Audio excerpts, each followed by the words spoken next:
Hi friends, আশা করছি আপনারা সব ভালো আছেন। আজকে কাস্টমার একটা ফোন নিয়ে এসেছে আমার কাছে, ভিভো Y81। এই ফোনটা জলে পড়েছিল, পড়ার পর ডিসপ্লেটা নষ্ট হয়ে গেছে। কাস্টমার বললো ডিসপ্লে চেঞ্জ করতে হবে, নতুন ডিসপ্লে একটা লাগানো হয়েছে। লাগানোর পর দেখছি সেটা নেটওয়ার্ক আসছে না। নেটওয়ার্ক না আসার জন্যে এই নেটওয়ার্কের যে ক্যানটা আছে, এই ক্যানটা ওপেন করলাম। ওপেন করার পরে দেখছি যে এখানটা পুরোটাই ওয়াটারে একবার ড্যামেজ হয়ে গেছে। ড্যামেজ হয়েছে, এই যে ভিভেট লাইন আছে, ভিভেট লাইনের কম্পোনেন্টগুলো কাছে একবারে ড্যামেজ হয়ে আছে। তা দেখবে এটা চেক করে কি সমস্যা হচ্ছে, নেটওয়ার্ক কেন আসছে না, সমস্যাটা কি। প্রথমে আমরা ভিভেট লাইন এবং WTR বা RFICর 1.8 এবং 1.2 ভোল্টেজ চেক করব, 4G IC ভোল্টেজ চেক করব, এবং P এর যে ভোল্টেজ আছে সেই ভোল্টেজগুলো চেক করব যে সব ঠিকঠাক আসছে কিনা। তারপরে লাইনিংগুলো চেক করে দেখব কি হচ্ছে। ঠিক আছে বন্ধুরা, সাথে থাকুন, ভিডিওটা পুরোটাই দেখুন।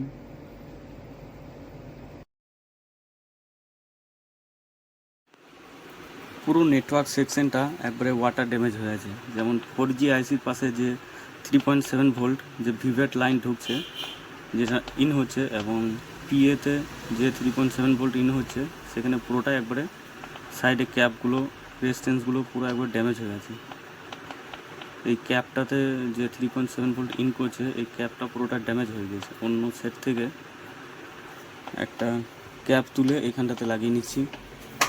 ঠিক আছে, লাগিয়ে নেওয়ার পর এখানে ভোল্টেজটা চেক করে দেখছি 3.7 ভোল্ট আসছে। ঠিক আছে, কিন্তু বেসব্যান্ড ভার্সন চেক করার পর দেখছি বেসব্যান্ড আননোন।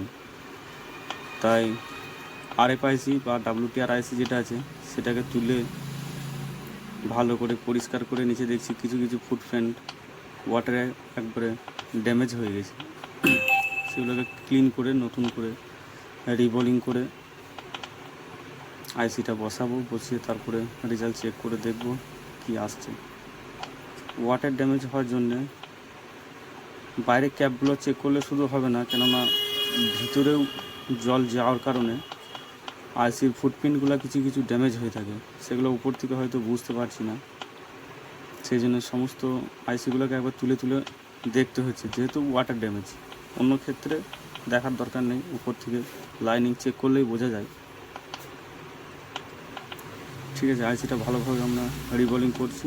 রিবোলিং করে দেখা যাক কী রেজাল্ট আসে। বেসব্যান্ড আননোন হচ্ছে, এই জন্যে RFICটাকে আমরা তুললাম, তুলে বসিয়ে দেখছি কী রেজাল্ট আসে। আইসি সুন্দরভাবে রিবোলিং হয়ে গেছে। এরপরে ভালো করে আইসিটা ক্লিন করব। ক্লিন করার পর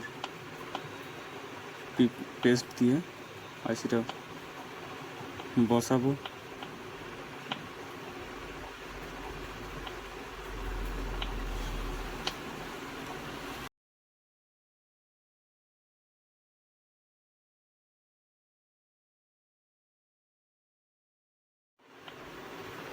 আইসি রিবোলিং তো হয়ে গেছে, এবারে টুইজার দিয়ে আইসিটাকে বের করে নেব রিবোলিং প্লেট থেকে। কিন্তু হালকা করে চাপ দিয়ে যদি না বের হয়, তাহলে জোরে চাপ একবারে দেওয়া যাবে না, তাহলে প্রিন্টগুলো নষ্ট হয়ে যেতে পারে।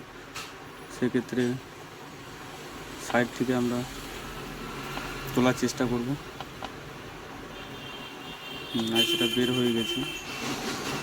এরপর আরেকবার পেস্ট দিয়ে হিটিং করব, যাতে বলগুলা নিজের জায়গায় ঠিকঠাকভাবে অ্যাডজাস্ট হয়ে বসে যায়। না হলে এরপর যদি বসিয়ে দিই, সেক্ষেত্রে এখানে কিছু এক্সট্রা পিভিডি থাকবে, সেগুলো আইসির সঙ্গে লেগে বলগুলো ছোটো বড়ো হয়ে যাবে, এবং সেক্ষেত্রে সঠিকভাবে বসবে না। বসে গেলেও সেটা কানেক্ট হবে না ঠিকঠাক বোর্ডের সাথে। সেই জন্য ভালো করে থিনার দিয়ে পরিষ্কার করে তারপরে একবার পেস্ট দিয়ে হিটিং করে নেব। হিটিং করে বলগুলো সঠিকভাবে ঠিকঠাক জায়গায় বসে যাবে। আইসি রিবোলিং বা আইসির কাজ করতে গেলে সবসময় একটু ধীরে সুস্থে আস্তে আস্তে কাজগুলো করতে হবে, তাড়াহুড়ো একদম করা যাবে না। কেননা একটা বল যদি বোর্ডের সাথে কানেক্ট না হয় বা ছোট হয়ে যায়, ঠিকঠাক ছোটো বড়ো বলগুলো যদি হয়ে যায়, বোর্ডের সঙ্গে কানেক্ট না হলে আইসি তুলে লাগানোই হবে, কোনো রেজাল্ট হবে না। সেক্ষেত্রে আমরা ধীরে সুস্থে আস্তে আস্তে সমস্ত কাজগুলো করার চেষ্টা করব। দেখুন আইসির বলগুলো সবগুলো একবারে ঠিকঠাকভাবে নিজের জায়গায় অ্যাডজাস্ট হয়ে বসে গেছে। এরপরে একটু হালকা ঠান্ডা করে তারপর পেস্ট দিয়ে আমরা বোর্ডে এটাকে বসাবো। আইসি যে নচ পয়েন্ট আছে, নচ পয়েন্টটা দেখে আমরা বসাবো। যদি না বুঝতে পারি সেক্ষেত্রে দুটো আইসি পাশাপাশি রেখে বল মিলালে আমরা বুঝতে পারবো যে কোনটা কোথায় বা কোন দিকে বসছে। ঠিক আছে,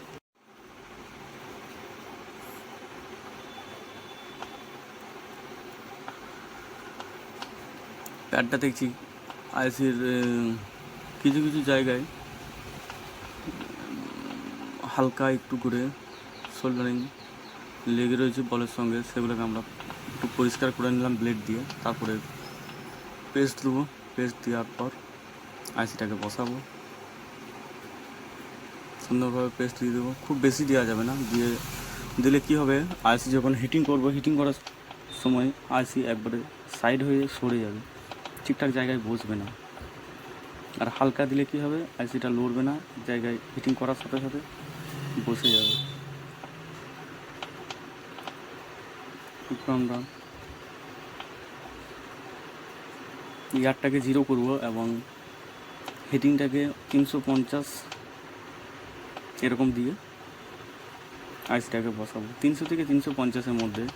এবারে আপনার নিজের কাছে কন্ট্রোলিংয়ের ব্যাপার আছে, যে হিটিংয়ে আপনি ঠিকঠাকভাবে কাজ করতে পারবেন সেই হিসাবে করবেন। 300+ রাখতে হবে।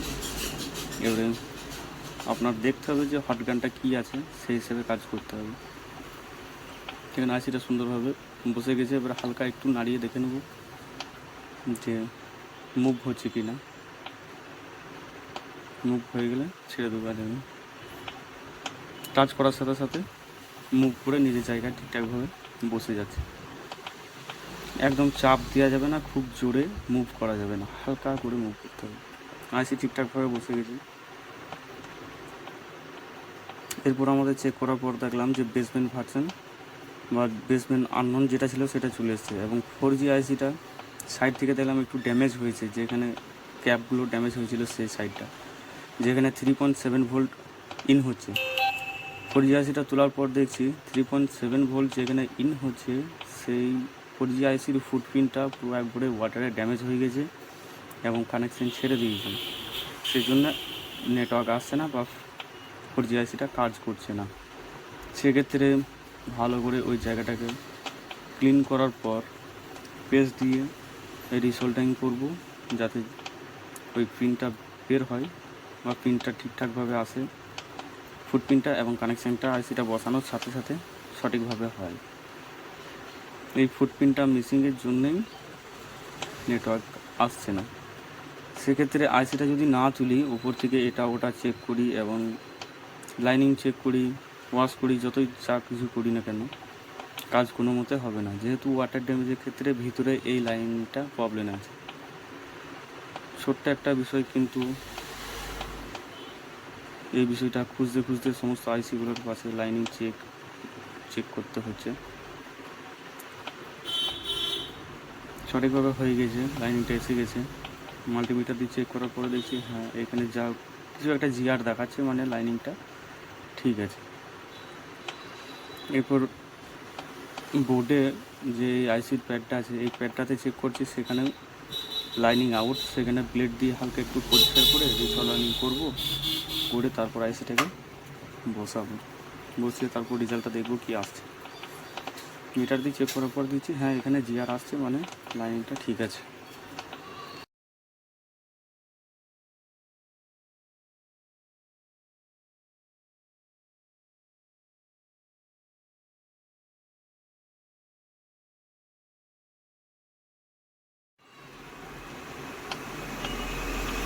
এই ফুটপ্রিন্টটা ড্যামেজ হয়েছিল, ওটা রিসোল্ডিং করার পর ওখানে জিআর চেক করলাম, জিআর দেখাচ্ছে ঠিক আছে, লাইনিংটা এসছে। এরপর আমরা সুন্দরভাবে এই জায়গাটাকে থিনার দিয়ে পরিষ্কার করবো, পরিষ্কার করে আইসিটাকে ভালোভাবে বসাবো, তারপর দেখবো কী রেজাল্ট আসছে।